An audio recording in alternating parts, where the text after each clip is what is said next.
ইসরায়েলের সাম্প্রতিক বিমান হামলার বিরুদ্ধে কড়া প্রতিক্রিয়া জানিয়েছে উত্তর কোরিয়া। দেশটির পররাষ্ট্র মন্ত্রণালয় এক বিবৃতিতে বলেছে, ইরানের সার্বভৌমত্বের ওপর এই হামলা শুধু গুরুতর লঙ্ঘনই নয়, মানবতার বিরুদ্ধে এক জঘন্য অপরাধ।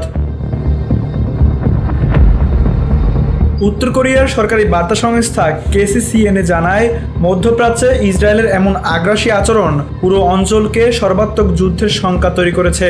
বিবৃতিতে আরও বলা হয়, ইসরায়েল এখন ক্যান্সারের মতো এক রাষ্ট্র, যা মার্কিন যুক্তরাষ্ট্র ও পশ্চিমা শক্তিগুলোর পৃষ্ঠপোষকতায় বৈশ্বিক শান্তি ও নিরাপত্তার প্রধান হুমকিতে পরিণত হয়েছে।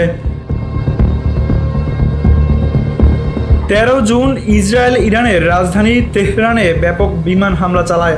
লক্ষ্য করা হয় সামরিক ও পারমাণবিক স্থাপনা। এতে নিহত হন একাধিক শীর্ষ সামরিক কর্মকর্তা ও পরমাণু বিজ্ঞানী। এর পাল্টা জবাবে ইরান ছুড়ে দেয় ড্রোন ও ক্ষেপণাস্ত্র। হামলা চালায় ইসরায়েলের বিভিন্ন স্থাপনায়। এই পাল্টাপাল্টি হামলা গড়িয়েছে টানা 6 দিন ধরে। দুই দেশের এই সংঘাত আরও দীর্ঘায়িত হলে পুরো মধ্যপ্রাচ্য এক নতুন যুদ্ধের দিকে ধাবিত হতে পারে বলে আশঙ্কা বিশ্লেষকদের। উত্তর কোরিয়া স্পষ্টভাবে বলছে, এ ধরনের আগ্রাসনের নেপথ্যে যদি আন্তর্জাতিক মদদ না থাকতো, তাহলে ইসরায়েল এমন আচরণ করতে সাহস পেত না।